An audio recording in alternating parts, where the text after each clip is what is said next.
নমস্কাৰ মই এপলিনা টাইমিটাৰ প্ৰতিগৰাকী দৰ্শকক স্বাগতম জনাইছো আৰু এই মুহূৰ্তত আন এটা খবৰ লৈ আহিছো এটা হুকাবহ ঘটনা সংঘটিত হৈছে পুৱাৰ ভাগতে ডিব্ৰুগড়ত কইনাক বিয়া ঘৰত থৈ আহিছিল দৰা ঘৰলৈ নতুন ঘৰখনত ককাইক ভাইকে থৈ আহিছিল কিন্তু থৈ আহি উভতি ঘৰ নাপালেহি লৰাটো হুকাবহ এটা পথ দুৰ্ঘটনাত মৃত্যুক আকলি ল'ব লগা হ'ল ঈশান গগৈ নামৰ এজন যুৱকে ঘটনাৰ পিছতে এতিয়া কান্দোনত ভাগি পৰিছে মাতৃ বিয়া ঘৰৰ উদুলি মুদুলি পৰিৱেশৰ মাজত এতিয়া কেৱল কান্দোনৰ ৰোল উঠিছে সমগ্ৰ অঞ্চল জুৰি এটা হুকাবহ ঘটনা সংঘটিত হৈছে দৰা ঘৰত ভগ্নিক থৈ ঘৰ আহি নাপালে ভাতৃ এটা হুকাবহ ঘটনা ভগ্নিক সম্পৰ্কীয় ভগ্নিক দৰা ঘৰত থৈ আহিছিল মাত্ৰ আৰু পুৱতি নিশাই সংঘটিত হ'ল এই অঘটনটো অভিশপ্ত হৈ পৰিল বিয়া ঘৰৰ পৰিৱেশ এটা অভিশপ্ত পুৱাতে হেৰুৱাব লগা হ'ল জীৱন ডিব্ৰুগড় লাহোৱালৰ চেঁচাত সংঘটিত হৈছে এটা ভয়ংকৰ পথ দুৰ্ঘটনা ডিব্ৰুগড় চেঁচাত পুৱাৰ ভাগতে সংঘটিত হৈছিল বাহনখনত আছিল পাঁচজনীয়া যুৱকৰ দলটো দুৰ্ঘটনাত পতিত হৈ মৃত্যুক আকোৱালি ল'লে তাতে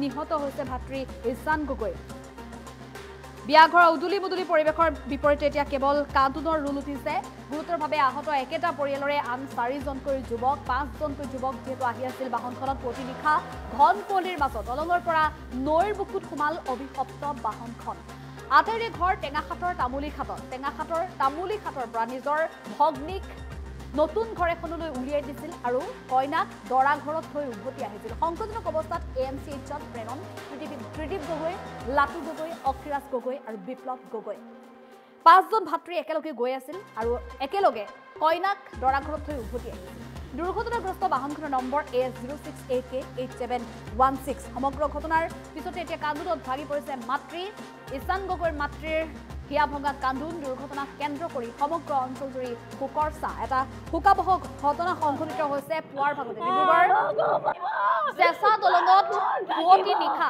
সংঘটিত হৈছে এটা হুকাবহ এয়া ঈশান গগৈ মাতৃ নিজৰ পুত্ৰক হেৰুৱাই এতিয়া কান্দোনত ভাগি পৰিছে আৰু এইগৰাকী মাতৃক আচলতে সান্তনা দিবৰ বাবে কাৰো মুখত এটা মাত নাই কিয়নো নিশা কালিৰ বিয়া ঘৰত উদুলি মুদুলি পৰিৱেশ আছিল আৰু নিশা ঘৰখনৰ ছোৱালীজনীক এখন নতুন ঘৰলৈ উলিয়াই দিছিল কিন্তু উভতি নাহিল সেই সুখখিনি উভতি নাহিল পুত্ৰই ভগ্নিক থবলৈ গৈছিল দৰা ঘৰত নতুন ঘৰখনলৈ উলিয়াই দিছিল যিহেতু 5 ভাতৃ একেলগে মিলি ভগ্নিক দৰা ঘৰত থৈ পুৱতি নিশা উভতি আহিছিল কিন্তু পুৱতি নিশা সেই অভিশপ্ত এটা 4 বজাৰ সময় আৰু সেই 4 বজাৰ সময়খিনিতে যেন সকলো ঠান বান হৈ গ'ল সেই আনন্দৰ মুহূৰ্তবোৰ নোহোৱা হৈ গ'ল মুহূৰ্ততে এটা ভয়ংকৰ অঘটন সংঘটিত হ'ল এখন 4চকীয়া বাহনত আহি থকা 5জনীয়া ভাতৃৰ দলটো চেঁচা দলঙৰ পৰা দ খাৱৈত পৰিলেগৈ আৰু দ খাৱৈত পৰা পানীৰ মাজত প্ৰচণ্ড হিট কুঁৱলী আৰু পানীৰ মাজত বহু সময় ধৰি আবদ্ধ হৈ আছিল 5জনীয়া যুৱকৰ দলটো বাহনখনৰ ভিতৰতে বহু সময়ৰ পিছত স্থানীয় লোকসকলে বাহনখনৰ ভিতৰৰ পৰা আঘাতপ্ৰাপ্ত অৱস্থাত উদ্ধাৰ কৰিবলৈ সক্ষম হৈছিল 4জনক কিন্তু আন এজন যুৱক ঈশান গগৈ কিন্তু এটা যন্ত্ৰণাকাতৰ মৃত্যুক আকোৱালি ল'ব লগা হ'ল বাহনৰ ভিতৰতে পুৱাৰ ভাগত আন 4জনৰ অৱস্থাও কিন্তু সংকটজনক বৰ্তমান AMCHত চিকিৎসাধীন বুলি জানিব পৰা গৈছে এটা হুকাবহ ঘটনা সংঘটিত হৈছে আৰু নিজৰ পুত্ৰক হেৰুৱাই এনেধৰণে কান্দোনত ভাগি পৰিছে এতিয়া মাতৃ সেই অসহায় দুৰ্ভগীয়া মাতৃক এতিয়া যেন সহায় কৰিবলৈ বা অসহায় মাতৃগৰাকীৰ সান্তনা দিবলৈ কাৰো মুখত এটা শব্দ নাইকিয়া পৰিস্থিতিৰ সৃষ্টি হৈছে কিয়নো পুৱাৰ ভাগৰে পৰাই দেখিবলৈ পোৱা গৈছে এক হুকাকুল পৰিস্থিতি সমগ্ৰ অঞ্চল জুৰি আৰু কালিৰ দিনটোলৈকে কিন্তু বিয়া ঘৰৰ উদুলি মুদুলি পৰিৱেশ আলহী অতিথি আহিছে আত্মীয় কুটুম আহিছে বন্ধুবৰ্গ আহিছে সকলো মিলি নাচিছে গাইছে একেলগে খাইছে আৰু নিশালৈ ঘৰৰ ছোৱালীজনীক এখন নতুন ঘৰলৈ বিদায় দিছিল আৰু ভগ্নিক নতুন ঘৰখনত থৈ আহিছিল 5জনীয়া যুৱকৰ দলটো ঘৰ অভিমুখে আহি আছিল আৰু ঘৰ অভিমুখে আহি থাকোঁতেই এটা অভিশপ্ত ঘটনাৰ সন্মুখীন হ'ব লগা হ'ল এটা পুৱাৰ ভাগৰ ঘটনা পুৱা 4 বজাৰ সময়টো যেন 5জনীয়া সেই ককাই ভাইৰ দলটোৰ বাবে এটা অভিশপ্ত সময় হৈ আহিল হঠাৎ ভয়ংকৰ দুৰ্ঘটনাত পতিত হ'ল দুৰ্ঘটনা ইমানেই ভয়ংকৰ আছিল যে চেঁচা দলঙৰ পৰা বহু দ খাৱৈত চেঁচা নৈত পৰিছিলগৈ যুৱকৰ দলটো 5জনীয়া যুৱকৰ দলটোক পৰৱৰ্তী সময়ত বাহনখনৰ গ্লাছ ভাঙি কোনোমতে উদ্ধাৰ কৰিবলৈ সক্ষম হৈছিল 4জন যুৱকক কিন্তু অৱস্থা সংকটজনক আৰু ঈশান গগৈক কিন্তু সুকলমে উদ্ধাৰ কৰিব নোৱাৰিলে। দুৰ্ভাগ্যজনকভাৱে এটা যন্ত্ৰণাঘাতৰ সময় পাৰ কৰি বাহনৰ ভিতৰতে মৃত্যুক আঁকোৱালি ল'ব লগা হ'ল ঈশান গগৈ নামৰ যুৱকজনে। মাত্ৰ 29 বছৰ বয়সতে এটা ভয়ংকৰ দুৰ্ঘটনাত পতিত হৈ শোকাবহ মৃত্যুক আঁকোৱালি ল'ব লগা হ'ল ঈশান গগৈ নামৰ যুৱকজনে। আৰু নিশা ঘন কুঁৱলী আছিল, ঘন কুঁৱলীৰ মাজতে এই ঘটনা সংঘটিত হৈছে। দলঙৰ পৰা নৈৰ বুকুত সোমাল এখন বাহন।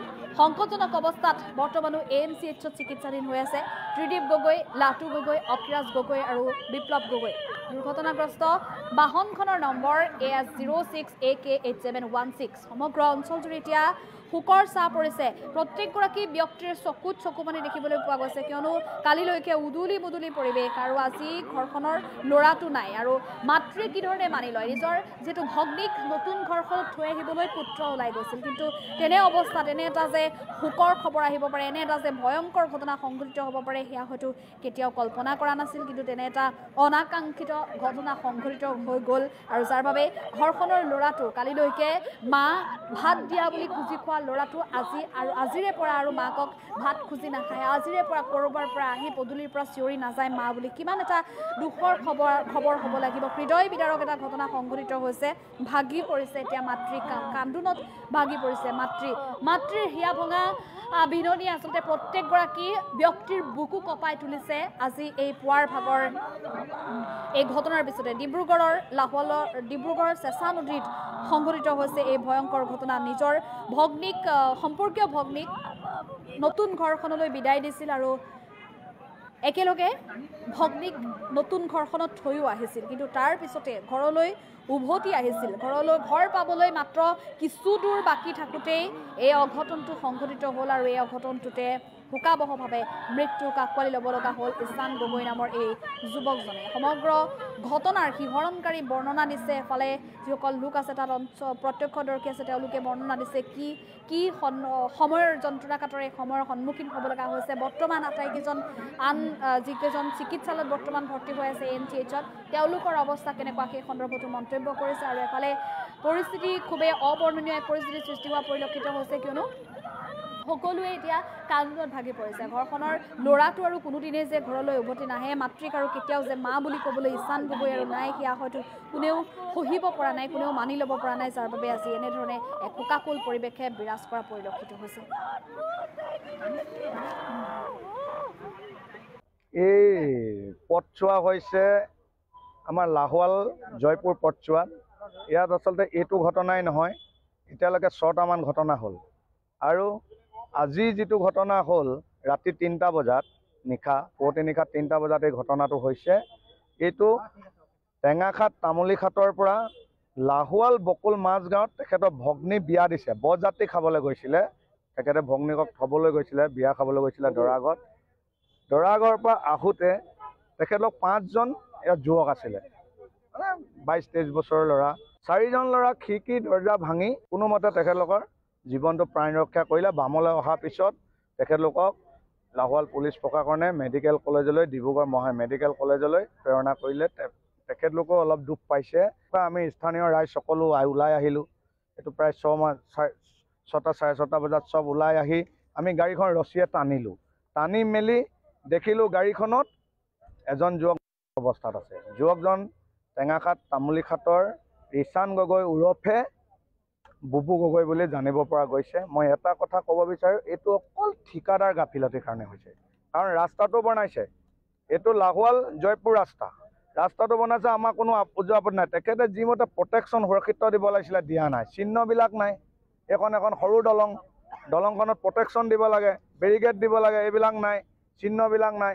আৰু যিটো ৰাস্তা বনাইছে আজি এবছৰ অধিক দিন হ'ল, কিন্তু 2টা ছাইডত অকল আমি ছাইড বামকেইটাত অকল তেখেতে চেন গেবেল মাৰি অলপ ৰাখি দিছে, ৰঙা মাটি অলপ পেলাই। কিন্তু এইটোতো ঠিকাদাৰ কাম কৰা ষ্টাইল নহয়। মই এটা কথা ঠিকাদাৰক ক'ব বিচাৰোঁ, তেখেতে কাম কৰক, আমাৰ একো আপত্তি নাই। তেখেতে কাম কৰা, তেখেতৰ যিখিনি আমাক সুৰক্ষা দিব লাগে, ৰাইজক যিখিনি ছিষ্টেমেটিক কাম কৰক, বেৰিকেড দিয়ক, চিহ্নবিলাক দিয়ক, ৰাতিপুৱা গধূলি দুপৰীয়া পানী মাৰক। ইয়ালৈ হাজাৰ ষ্টুডেণ্ট যায়, ডিব্ৰুগড় টাউনলৈ আমাৰ বেপাৰীসকল যায়, চাকৰিয়ালৰ মানুহসকল যায়, তেখেতলোকে কিন্তু কিয় পানী ধৰা নাই? এইটো এটা এক্সিডেণ্টটো হ'ব পালে অকল ঠিকাদাৰ কাৰণে, কাৰণ ৰাতি কুঁৱলীত কুঁৱলীত যেতিয়া গধূলি সময়ত ধূলিটো উৰে, কুঁৱলীটো একো দেখা নাপায় যিজন চালক আছিলে, মই ভাবিছোঁ কুঁৱলীৰ পৰা এইটো ধূলিৰ পৰা এই এক্সিডেণ্টটো হৈছে। আমি স্থানীয় ৰাইজ হিচাপে এইটো অনুভৱ কৰিছোঁ। আৰু মই এটা কথা মই ডিব্ৰুগড় জিলা উপায়ুক্ত মহোদয়ক, পুলিচ প্ৰশাসনক আৰু মই এটা কথা PWD যি বয়মূৰীয়াসকল আছে, তেখেতলোকে যিটো ছিষ্টেমেটিক ইঞ্জিনিয়াৰ কাম কৰিব লাগে, যিটো ছাইট ইঞ্জিনিয়াৰ আহক চাওক তেখেতে, আৰু তেখেতৰ যি দিব লাগে প্ৰটেকশ্যন দিয়ক। নহ'লে কিন্তু আমি অন্যতম মটক যোৱা ছাত্ৰ সন্মিলনৰ ইয়াত অন্যতম বেলেগ ব্যৱস্থা মই হাতত ল'বলৈ বাধ্য হ'ম।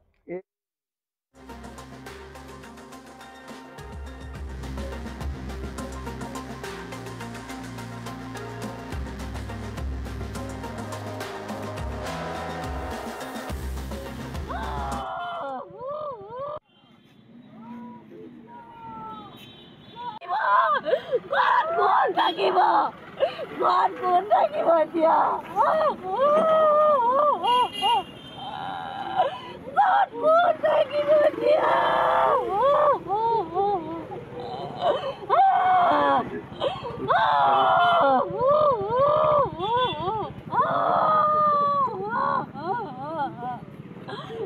ভগৱান তুমি কি কৰিলা? বাবু কি কৰিলা তুমি? মই ল'ৰাটো চাওঁ,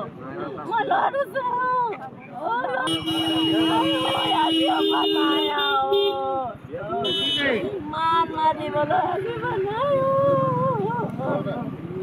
মই কেতিয়াও ভবা নাই এনেকুৱা হৈছে।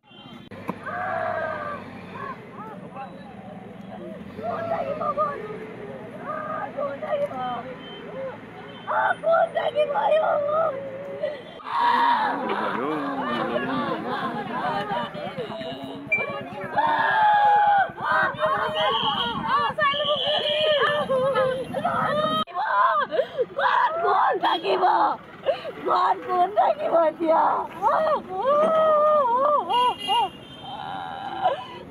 কোন থাকিব এতিয়া?